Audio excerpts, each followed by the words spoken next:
Welcome back to Black Renaissance. With us now is the owner of Indigene Cellars, Raymond Smith. He's poured wine for the last 5 Black History Month events right here at KPIX. I've enjoyed his wine over the years.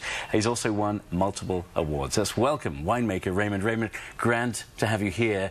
Let's talk about your wine. We said award-winning. Just recently, you scooped up a pretty big award, the Chronicle Award for one of your wines, right? Right. San Francisco Chronicle Wine Competition is probably the most prestigious in North America. And so I picked up the best of class and $25 to $30 bottle range and Syrah. So it's like the best of auto gold medals. So. Congrats on that. All right. Indigene, what's behind the name? It's the French verb of native. It actually means that I have a 60% estate program, but wines that I have tasted over the years in my bottling, searching all over California, I found that some varietals, especially Burgundians, fare well in other areas, and the meaning of that is that I search for the most likable area for Burgundian fruit, and get that and bring it back to my winery and make it. And your winery is in Covelli Valley. What makes that region perfect for growing wine, and what grapes do best there?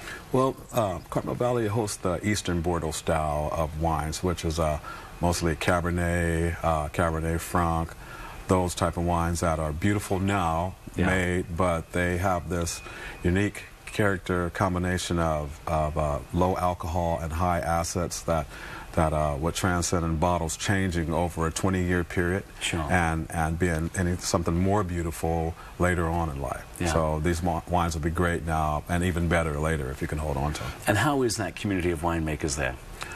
It's really small knit. It's a very small community. A bunch of guys, they're all naturalists. Most of the vineyards there are at least sustainable, if not organic. It's a close, tight-knit group, right? Group of people. And it's interesting, your career actually began not as a winemaker, but in bottling. And bottling, right. And over the years, just tasting wine and making wines to be able to provide the best service I possibly could, and be able to bottle wines from a winemaker's perspective.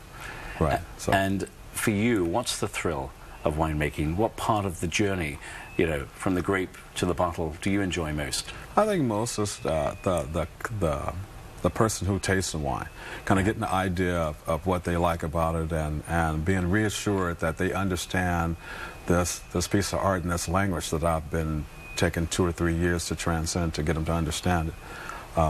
So I think the finished product, more so than anything, is a part that gives me the most joy.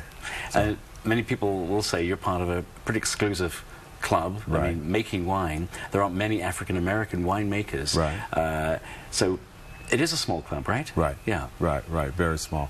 Most of them are in the Northern California area. I'm the only guy down south. And it's a wide variety of wines that they make, and it's a tight-knit group itself. It's just that it's spread out a lot because it's only a couple of them, about 11 or 12. Well, I know that winemakers are among the first, always to be first in line when it comes to serving the community. And you serve the community here by coming to our event, as you have done, serving your wine over the years. Community is an important aspect of your job, right? Right. I make a varietal, it's a blend called the Philanthropist. 40% of that goes to local charities, usually, traditionally. And last year I did something different by traveling up the coast of California and doing a series of events where I found cities where charities were most needed. Just to bring attention to charities that a lot of people don't know about. You know, get a chance to pour a little wine, and you can hear me talk and elaborate about these causes. And what causes, what charities in particular? This last year it was the Oxnard Boys and Girls Club. I traveled up to San Jose to do a homeless shelter. In Oakland, it was the battered women's shelter. It's only one battered women's shelter in Oakland. In San Francisco, it was the CYC, which is a California youth organization, and I did another event at the Ronald McDonald House. California Youth Organization is a It's foster children they advocate for, and every one of those children who grew up and went out into the world, and no matter what position they held, they came back and they work in this organization. So I'm able to meet a ton of great people for a ton of great causes and be a part of something that's bigger than me. Well, Raymond, you get high marks for your generosity, all that you give. You get high marks for your wines, your Syrah in particular. Right. But tell me about the other varietals. What other wines can people enjoy by appointment if they want to connect with you? I do a Tuscan-style blend. It's 56 Sangiovese, 25 Malbec, and 19 Merlot. Pinot Noir is probably what I've been known for the last couple of years. I do a nice, big, full-bodied Pinot Noir, big but still in varietal character. Like I said, the blend, the Philanthropist, and Cabernet. So beautiful. Listen, keep up your great work. Keep making great wine. All right. And if you want to enjoy a party in your palate, drink some of his wine. For more information about Indigene Cellars, visit indigenecellars.com. That's indigenecellars.com.